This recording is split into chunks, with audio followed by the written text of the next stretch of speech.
introduction. You guys are really paying attention and really appreciate that. Keep it up. Now I have the distinct pleasure of introducing you to the Departmental Chief Financial Officer, acting, Stacy Marcotte. Stacy is served as the CFO since January 2017 and has been with the department since it first stood up. And what year was that? 2003. Very good. You guys are sharp. She came to DHS from the Navy, where she led the Finance and Resource Management Division for the Naval Nuclear Propulsion Program and directed the development, preparation, and defense of more than $1 billion in annual budgets, as well as the development of long-range procurement and financial strategy and planning documents. Ms. Marcotte holds a bachelor's in mathematics from the U.S. Naval Academy and a master's in engineering from Virginia Tech. Please welcome Stacy Marcotte. Yours is live right there. Like one, so I don't have to stand back here? Yeah. I guess. You guys can hear me, right? Yeah. All right, You can take good. this one. Good, no, I'm good. I'm good. So thank you to everyone for being here today. I appreciate you guys taking the time to learn a little bit about the financial management line of business across DHS. It's very important to me for you all to feel like we are larger, and we are a larger community than just what we are inside our individual components or headquarters, and to get the broader perspective of how we fit into DHS and what some of our visions are and our goals are for continuing to improve financial management in the Homeland Security. So I have been very lucky and fortunate enough to have been a public servant my whole life, as Burl introduced me. Starting off as active duty Navy, moving over to civilian Navy, and then serving here in DHS. So I think public service is an incredible calling, so thank you all for what you do every day, and thank you for being here. So I hope you enjoyed the first session. On the mission overview, I heard you guys were very engaged and had lots of good questions, so I don't take questions. I'm just kidding. I'm just kidding. No, actually, if you guys are fine with it and you have a question as I go through with this, feel free to interrupt. Feel free to make this a dialogue. If not, I'll just keep rambling on forever. I'll try to leave enough time for Burl at the end to kind of go into a little bit more detail on some of our human capital people initiatives. Alrighty, so you had the overview of DHS. What I am going to do is talk to you a little bit about today is for the financial management community of DHS, and I mean that is large. It's over 2,000 people across all the components. So it's about 200, 250 in the CFO headquarters office. But you add in all of the field offices, all of the finance centers, all of the component internal operations, and people out in individual regions doing the financial support function. And that doesn't even count those financial support people in the programs, right? There are within individual programs and mission areas and regional field offices for ICE or CIS or CBP, there are people providing that administrative, financial, resource management support that aren't even in what we consider the financial management community. Sometimes they're a bit outside it. They're not part of the CFO's office, but they provide that function. We are working to get them into the larger CFO community. And I think it's very important for you as individuals to be able to see multiple perspectives of supporting the DHS mission, seeing it from the perspective of what it's like to do accounting at headquarters, to provide that budget and finance and resource management support within a program office or out in the field somewhere, because that field work and that execution level support that you do gives you quite a different perspective when then you come back to individual components headquarters in DC and you're the one issuing the guidance to the people in the field. You know, it makes us a much stronger community. So that overall, to me, is part of what our human capital strategy and building the workforce and the financial management people of the future is. It's not growing you in one area. I don't, some of you, how many here are new to the federal government? New, some newbies. How many here, this is, I didn't mean to call you newbies. How many here, this is, you're new to DHS? Oh, good. I got that question right. Obviously, you're new to DHS. You're here in the new hire orientation.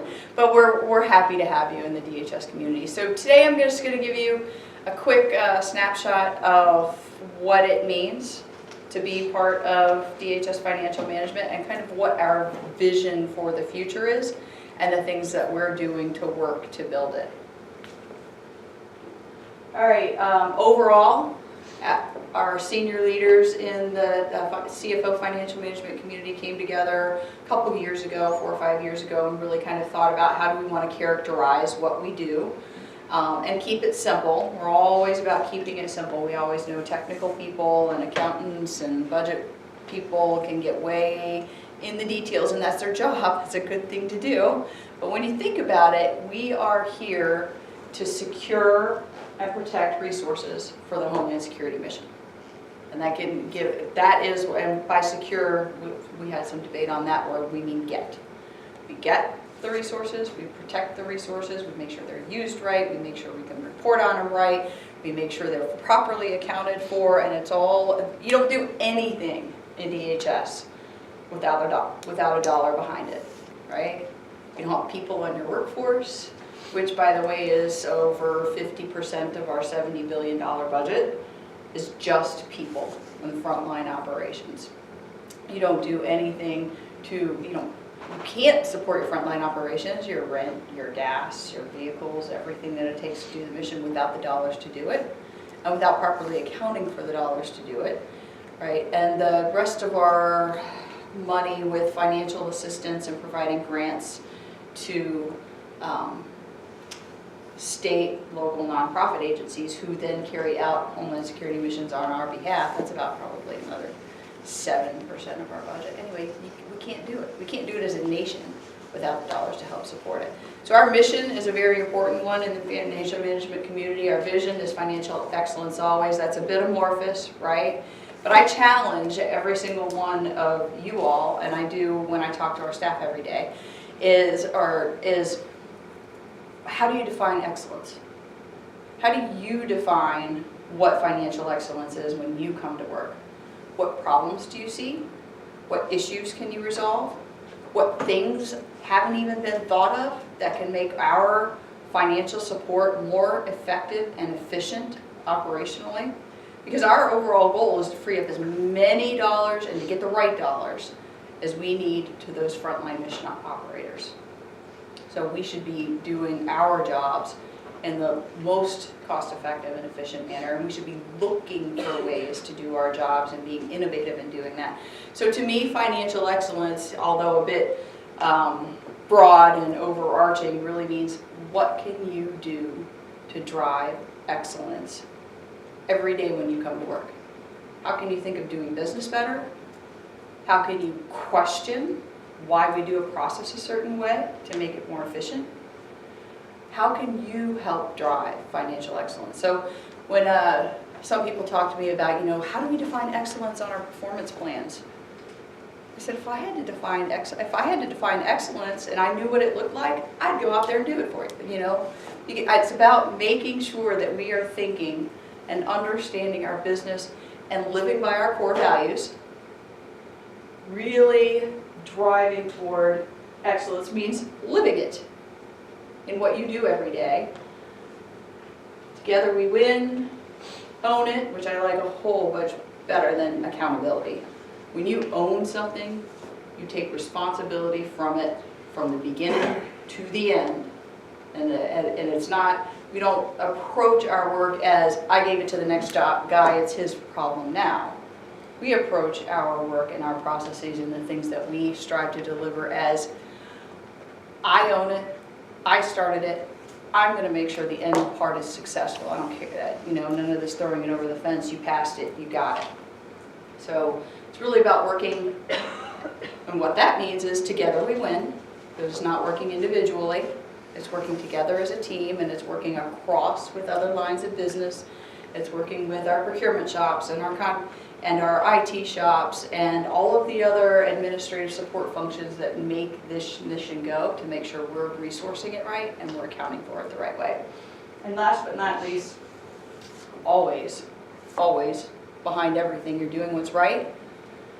And you all should always know also, every single one of you sitting here makes a difference every day in what you do. And making a positive difference, even the smallest little thing, go home and ask yourself every night, what did I do to make a difference? And when you could think of that, yeah, I looked a phone number up for my colleague who was frustrated because they were behind on a different deadline, and you helped him out.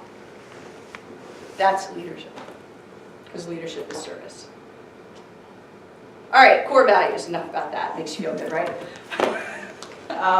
Let's move on to what with that kind of as a foundation, we really sat down with the entire financial management community. We got input from our stakeholders, all of our CFO leadership, etc., and built out our strategic plan, and that's what the vision of the future looks like and what we are trying to achieve. Can I get some water? If you get a chance. I know what I'm supposed to have. But what we're trying to achieve, what that vision of where we're going looks like, and there are 4 pillars of that vision. I'm going to talk through them. Hopefully not, I won't try to belabor it too much, but that's the main gist of what I'm talking about. 4 things. And it all starts with, and these are our strategic goals, right? It's laid out in the strategic plan. We operationalize the strategic plan with different steps. My apologies. I must be talking too fast. Any questions? I recognize some of you all out here, so who wants to tell me what our #1 goal is for building our financial management vision of the future? Come on. I know you've heard it before. I'm not going to answer it. Oh my gosh, it's on the screen.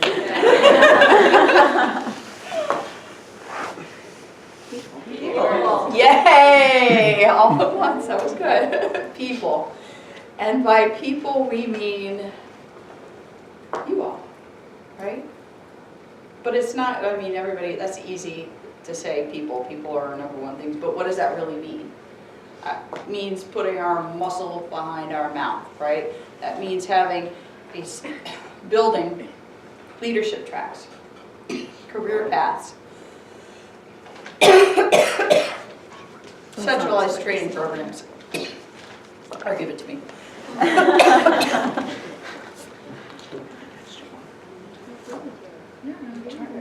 I have an extra water. Stacy, you can have it.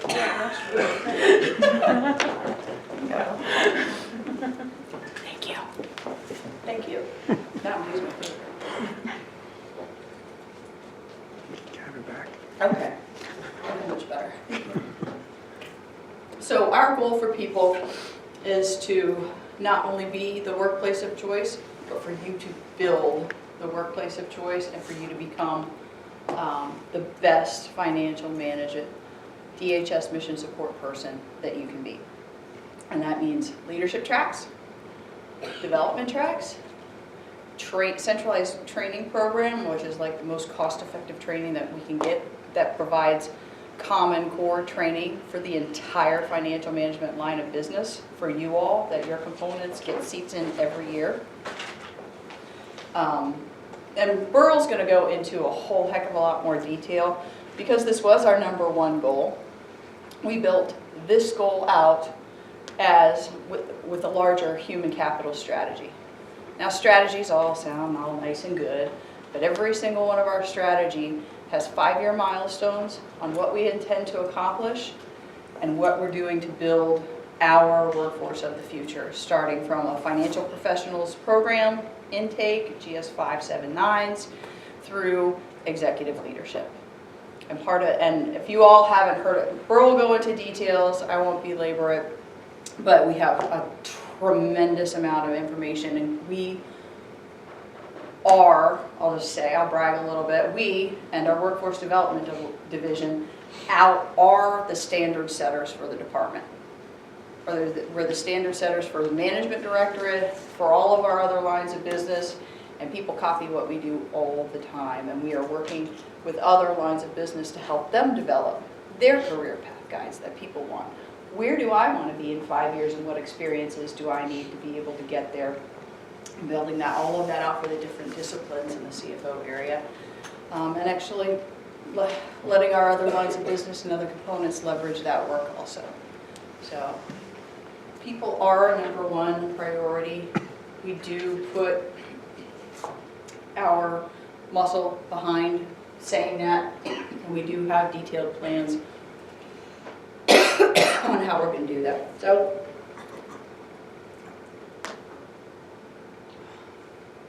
the next two, we have nice, if you read our plan, long, flowy, beautiful ways of saying all of these things about decision support, deliberate resourcing.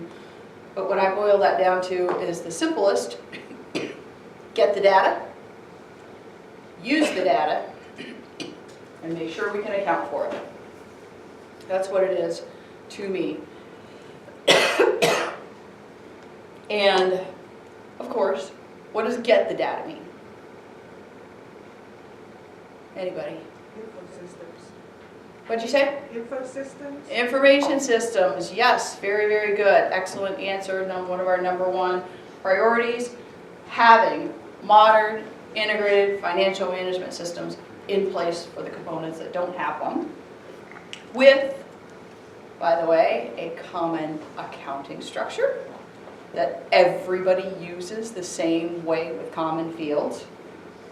Any new system that we put in place, and we already have one, has to have that. All the other components that don't or are on legacy systems have to map to it. So we can try to get consistent and common data across the components. Sorry, this is really not like me, and I don't even have a cold.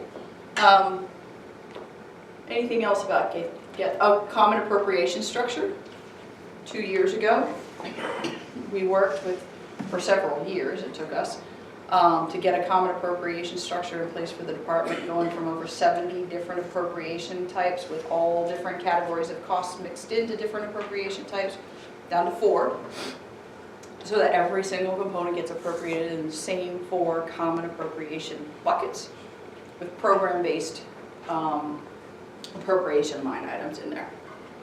Very successful in doing that. It was a great leap for the department, but now how do we use it?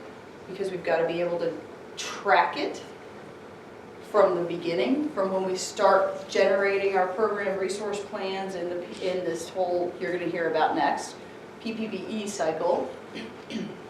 From the beginning of program plans and RAPs to the budget, all the decisions that are made related to OMB, what goes to the Hill, how Congress appropriates, and then, oh, by the way, with those common information systems, how we actually spent it in that appropriation thing. Thank you. Now it's water's flowing. Stacy? Yes. You mentioned common financial system for components. What system are you looking at for components who are less advanced in terms of the financial? Good question. Modern financial systems, not necessarily common financial systems. So we're looking at, for those components that are not modernized, which includes today. CWMD, we just moved on to a modern and integrated financial system. That's an Oracle-based system that we have, and it's up and running in the data center. TSA is moving on to that. Coast Guard, I don't know, we have different service centers: Coast Guard, Finance Centers, Services, TSA, and CWMD. CWMD is up and running, TSA goes next year, Coast Guard goes the year after, all onto this one system.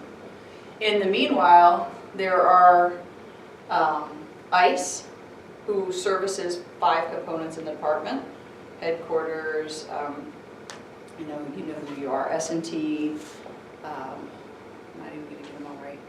So, ICE and their customers, CIS, there's 2 more, NPPD, I was CISA, but NPPD. CISA, and another one. OHA, thank you.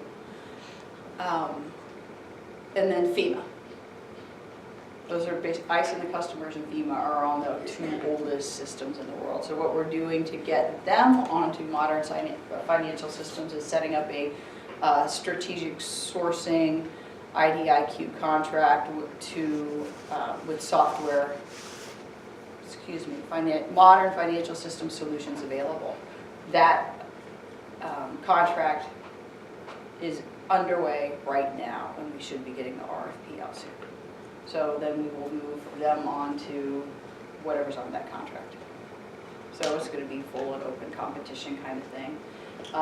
The reason CWMD, TSA, and Coast Guard are all moving now onto what they currently have was because 4 years ago the administration started a shared services mandate, and they said everybody in the federal government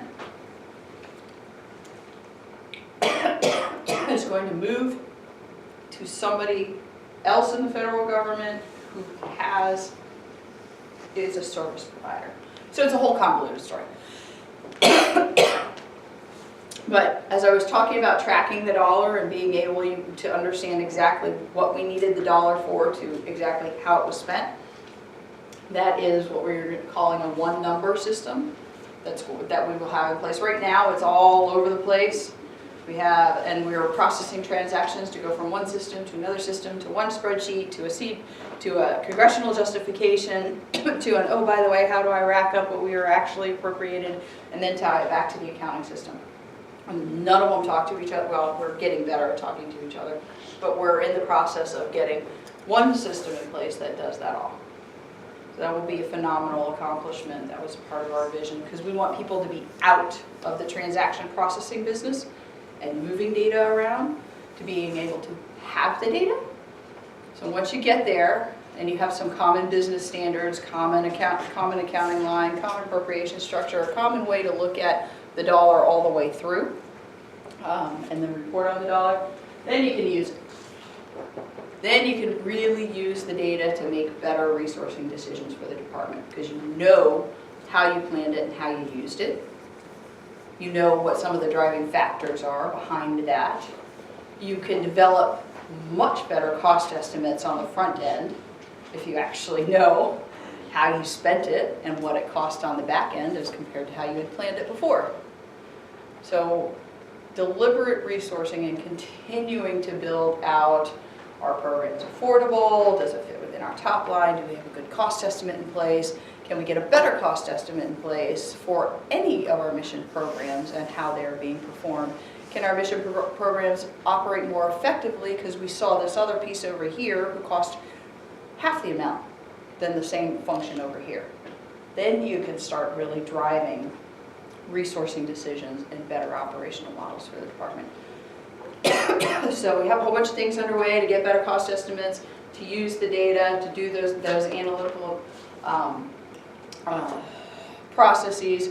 So we are on the road to be able to build our people, get the data, use the data. You just got to think about that in the simplest terms. But not only that, always have to account for your resources. Because as government people and as good citizens, we want to make sure that we are being good resources of the taxpayer dollars. So we are, congratulations to us, on our 6th clean audit opinion of our financial statements.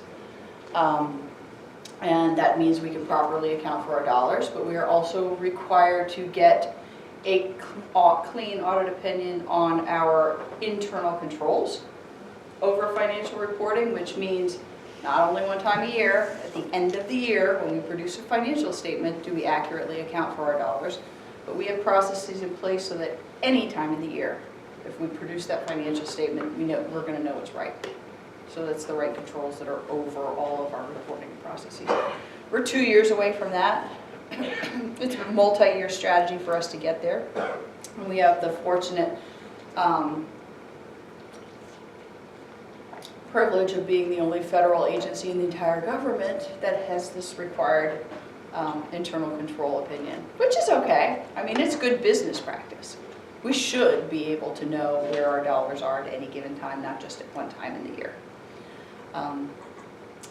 Continuing to make sure that all of the grants, all $3 to $5 billion of our grant programs that go out to federal, state, and local individuals can be monitored and tracked and accurately used.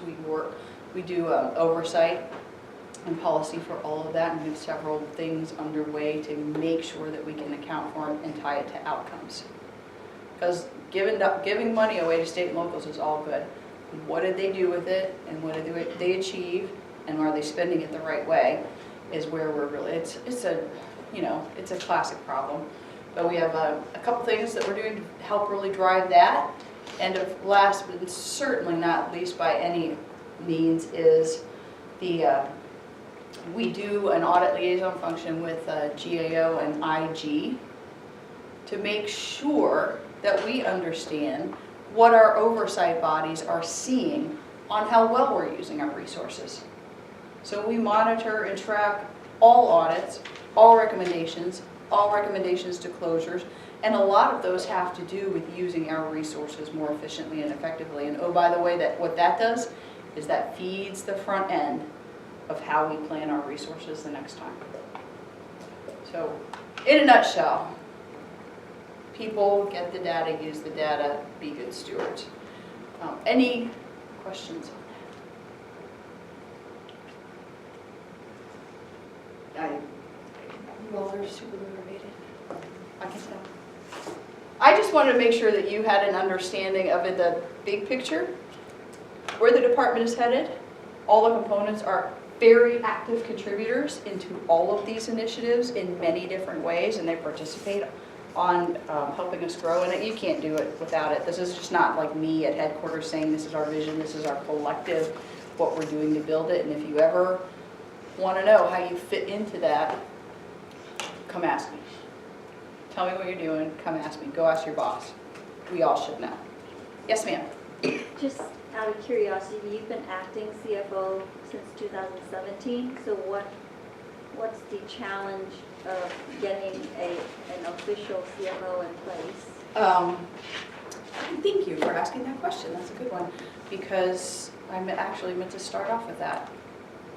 The CFO position, because we're at what's considered a CFO Act agency, that means we have to abide by the CFO Act of 1990 and all this other stuff, and produce financial statements and monitor our systems and be accountable for our dollars.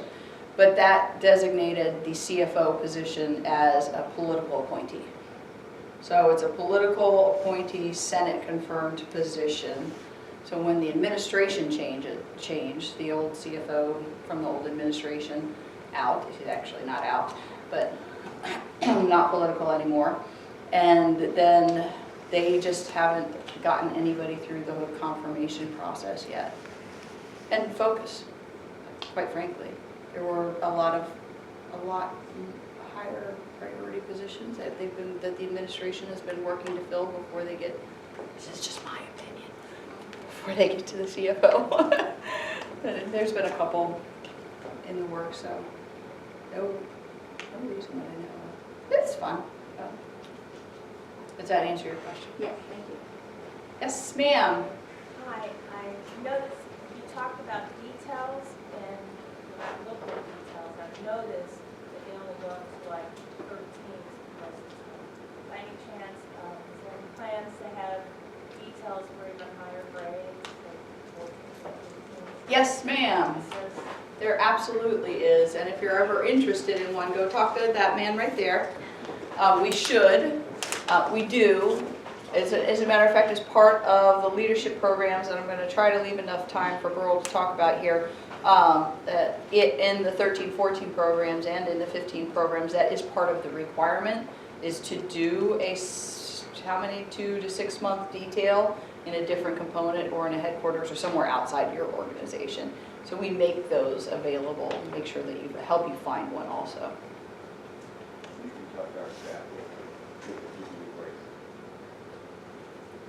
They may not be all posted, there may be some that are available, but I'll tell you, if you're interested in a detail, talk about it.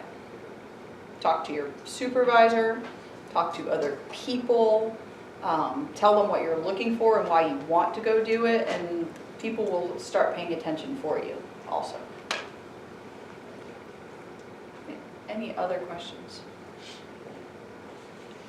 Yes, ma'am. You mentioned something, and I don't know if I caught it correctly, but you said that there are people out in programs and the components, and they're all doing CFO type work, but they might not be part of the organization. That part of the goal was to bring us all together.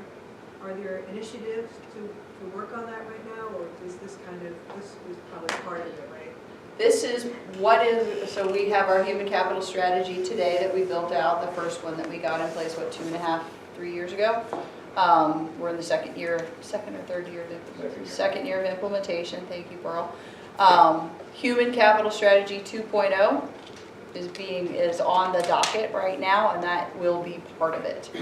So we have to build out our plans to be able to get there.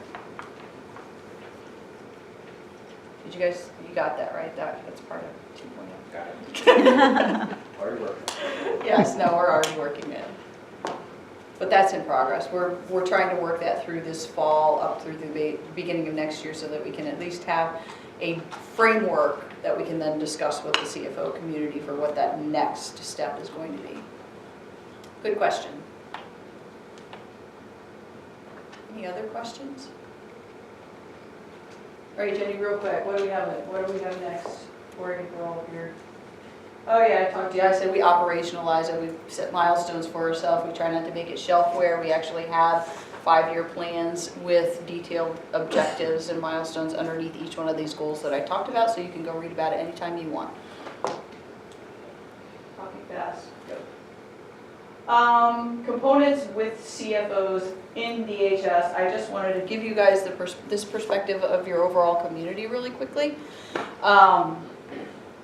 7 operational components along the bottom, plus S&T, INA, CWMD, FLETC, OPS, and CISA. I don't know where you guys fall on the new org chart yet.